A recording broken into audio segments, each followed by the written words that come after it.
Hey guys, welcome back to my channel. तो कैसे हैं आप लोग। आज हम आप लोग के लिए लव ऑफ रेप्लिका ड्रामे का पार्ट 7 लेके आए हैं, जिसका आप लोग को बहुत बेसब्री से इंतजार था।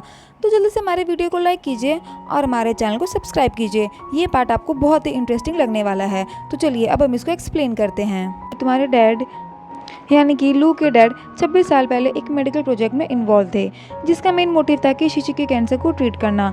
मतलब शीशी को कैंसर था और जिरांग उसे बताता है कि यामी यानी कि हेड ऑफ द प्रोजेक्ट, जो आनी उसकी मदर थी, वो और तुम्हारे डैड दोनों ही इस मेडिकल प्रोजेक्ट में शामिल थे और उन लोग को शीशी के कैंसर को ट्रीट करना था और उसकी वाइफ को भी। लेकिन जब वो लोग ने ट्रीटमेंट शुरू किया तभी उसकी वाइफ तो सर्वाइव नहीं कर पाई। लेकिन मिस्टर सू ने उन लोगों को कहा था कि उसकी बेटी यानी कि शीशी को जैसे तैसे उन लोगों को बचाना है, उसको सेव करना है।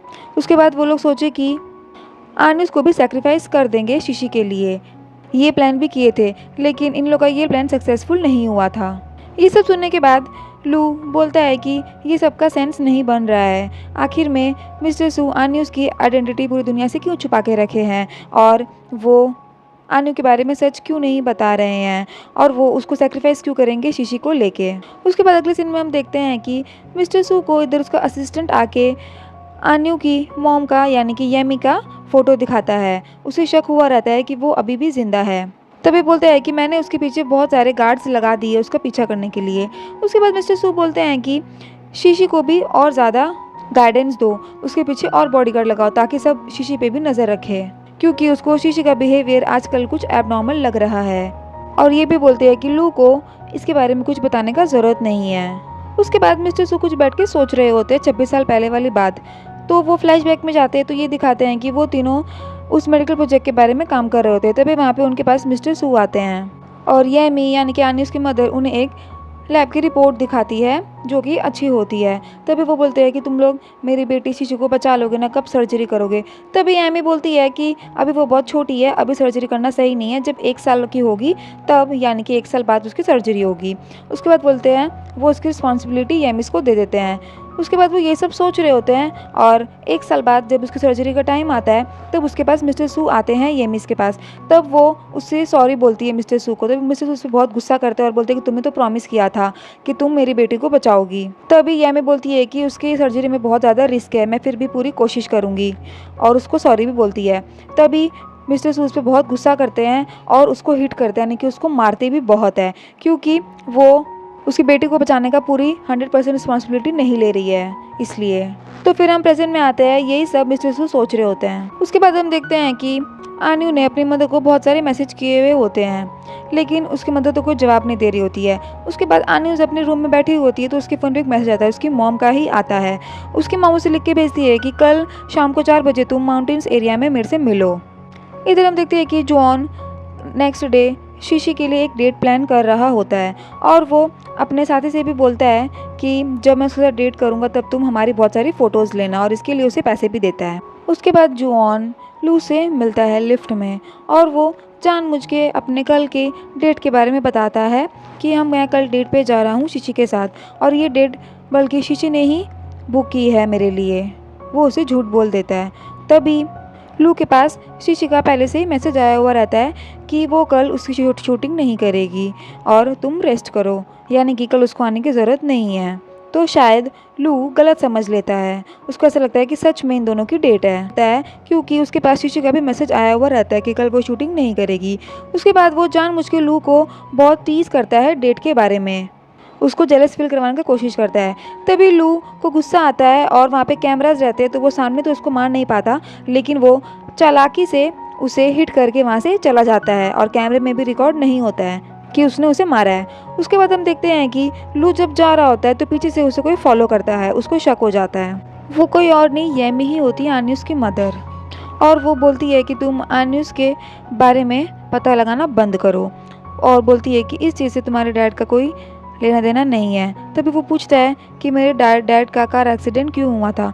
उसके बाद उसे बताती है कि जब ये होने वाला था तब उससे पहले मैं तुम्हारे डैड से कॉल पे बात कर रही थी इसी चीज़ को लेके, और तुम्हारे डैड मेरे और आन्यूस के कुछ रीजन की वजह से सफ़र किए थे, तुम अभी नहीं समझोगे। और बोलती है कि आन्यूस को बहुत खतरा है क्योंकि मिस्टर सू ने बहुत सारे मॉनिटर उसके अगेंस्ट में रेडी किए हैं आज रात को, और तुम्हें ये चीज़ नहीं पता है, तो तुमको उसको प्रोटेक्ट करना है जैसे तैसे। उसके बाद वो इन सब का मतलब पूछता है, लेकिन येमी बोलती है कि जब तुम नेक्स्ट मेरे से मिलोगे तब तुमको अपने आप समझ में आ जाएगा। उसके बाद वहाँ से चली जाती है। अगले दिन हम देखते हैं कि जॉन एक लड़की को लेके वहीं माउंटेन्स में जा रहा होता है और लू भी उन लोग को फॉलो करता है। तभी हम देखते हैं कि वो और एक लड़की और वो फोटोग्राफर को बोलता है कि फ़ोटोज़ अच्छे से लेना। तभी वो बोलता है कि हीरोइन कहाँ है, शीशी नहीं आई होती है। तभी वो शीशी को फ़ोन करता है और शीशी बोलती है कि अभी मैं माउंटेन के टॉप में नहीं आई हूँ, नीचे ही हूँ, तो उसको अपने पास बुलाती है।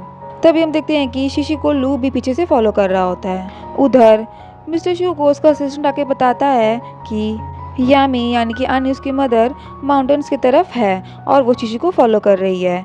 उसके बाद हम देखते हैं कि जॉन शीशी को फ़ोन करता है और बोलता है कि मैं नीचे आ गया हूँ, लेकिन जान मुझ के तंग करने के लिए शीशी उसको बोलती है कि अब मैं ऊपर आ गई तो तुम भी वापस ऊपर आ जाओ। ये सब सुन के जॉन को गुस्सा तो बहुत आता है क्योंकि वो लोग बहुत ऊपर नीचे करके थक गए होते हैं।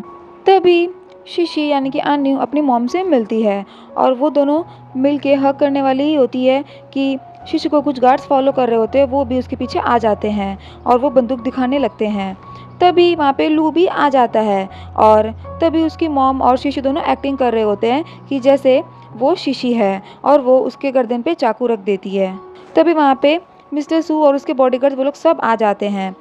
उसके बाद वो शीशी को छोड़ने बोलता है, लेकिन आनी उसकी मदर येमी उसे नहीं छोड़ती है और वो बोलती है कि अगर तुम अपनी बेटी को सुरक्षित पाना चाहते हो तो तुम्हें यहाँ से कूदना होगा।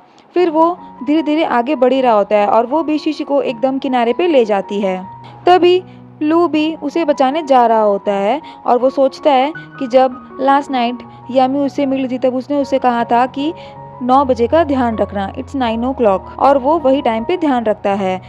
तभी जब मिस्टर सू कूदने के लिए आगे बढ़ रहे होते हैं तो पीछे से एक बॉडीगार्ड येमी के हाथ में शूट कर देता है और शीशी बच जाती है और बेचारी येमी नीचे गिर जाती है पानी में।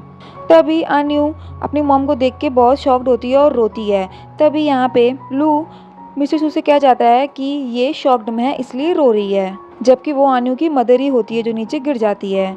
मिस्टर शू अपने बॉडीगार्ड से बोलते हैं कि जाके पता करो वो जिंदा है या मर गई है और इसका मुझे प्रूफ चाहिए। उसके बाद अगले सीन में हम देखते हैं कि मिस्टर शू के पास उसका असिस्टेंट आता है और उसे बताता है कि पानी में जिसकी बॉडी मिली है वो येमी ही है, ये चीज़ प्रूफ हो चुका है और वो अपना बदला लेने ही आई थी। लेकिन वो ये भी कहता है कि आज जब वो उसको हिट करने जा रही थी तब मुझे ऐसा लगा कि वो रियल शीशी नहीं है और वो बचपन के सेम उसी किड की तरह लग रही थी, यानी कि उसको शक था कि वो रियल शीशी नहीं है। फिर उसके बाद मिस्टर शू ये सुन के बोलते हैं कि इसका टेस्ट करवाएंगे, जब रिपोर्ट्स आएगा उसके बाद ही पता चलेगा कि ये रियल शीशी है कि नहीं। जबकि मिस्टर शू को तो पहले से ही शक रहता है शीशी के ऊपर। उसके बाद शीशी अपने रूम में सो रही होती है, लू उसे सुला के चला जाता है। उसके बाद वो उठती है और सीधा बाथटब में जाती है और उसके फ़ोन में उसकी मॉम ने पहले से ही मैसेज सेंड किया हुआ रहता है और वो उसे सुनती है। तभी उसकी मॉम सारी कहानी बताती है कि तुम दोनों ट्विन सिस्टर्स थी और शीशी को कैंसर था, लेकिन तुम हेल्दी हुई थी और दोनों की एक ही मॉम थी और बायोलॉजिकल मदर तुम्हारी वही थी, लेकिन तुम्हारी मदर मर चुकी थी, वो अपने आप से सर्वाइव नहीं कर पाई थी। तभी मिस्टर सू ने डिसाइड किया था कि वो तुम्हें सेक्रीफाइस करेंगे शीशी के लिए क्योंकि उसको कैंसर था और मैं इस ट्रीटमेंट की सिर्फ इंचार्ज थी, लेकिन मुझसे तुम्हारा दर्द देखा नहीं गया, तुम बहुत तड़प रही थी, इसलिए मैंने डिसाइड किया कि मैं तुम्हें अपने साथ लेके जाऊंगी और मैं मिस्टर शू से बोल दूंगी कि प्लान फेल हो गया और तुम मर गई, मैं उनसे झूठ बोल दूंगी। उसके बाद येमी आन्यू को अपने साथ ही रखती है बचपन से हमेशा और वो उसके बहुत देखभाल भी करती है, लेकिन उसे पता था कि एक दिन तो उसे मिस्टर शू के पास भेजना ही पड़ेगा और वो बताती है कि एक दिन अपने आप ही मिस्टर शू को तुम्हारे बारे में पता चल जाता है कि तुम जिंदा हो और वो प्लान करते हैं इस बारे में। तभी मैंने तुम्हें शीशी से एक्सचेंज करवाने का डिसाइड किया और तुम्हें सू फैमिली में भेजा शीशी बन के, लेकिन उस एक्सीडेंट के बाद तुम्हारी सडनली मेमोरी चली जाती है, ये अपने आप सडनली हो जाता है और बोलती है कि मैंने पास्ट में बहुत सारी मिस्टेक्स की लेकिन मैंने एक तो अच्छा किया है कि तुम्हें ज़िंदा बचा के अपने पास रखना। ये सब वीडियो सुन के शीशी यानी कि आन्यू बहुत रो रही होती है और येमी बोलती है कि इसीलिए मुझे ये स्टेप उठाना पड़ा कि मुझे खुद की ही जान लेनी पड़ी और तुम शीशी की चिंता मत करो, वो अभी एकदम सेफ़ है और वो अपनी हैप्पीली लाइफ जी रही है। और तुम्हें इन फ्यूचर मैं तो तुम्हारे साथ नहीं रहूँगी, लेकिन तुम्हें ऐसे ही मिस्टर सू के सामने सीसी की एक्टिंग करनी पड़ेगी। उसके बाद शीशी के फ़ोन में एक मैसेज आता है कि यिमी एक जन का नंबर दे के गई थी, और फिर उसके बाद शीशी उसी नंबर पे दूसरे फ़ोन से डायल करती है। उसके बाद वो कॉल लगता है और वो फ़ोन लू के पास होता है। लू फ़ोन उठाता है। उसके बाद शीशी समझ जाती है कि कॉल पे लू है, और वो उसे भी गलत समझने लग जाती है और सोचती है कि सब लोग मुझसे झूठ बोल रहे हैं, सब मुझे धोखा दे रहे हैं। और इसी के साथ हमारा ये पार्ट यहाँ पे ख़त्म होता है। नेक्स्ट पार्ट के लिए स्टे ट्यून्ड।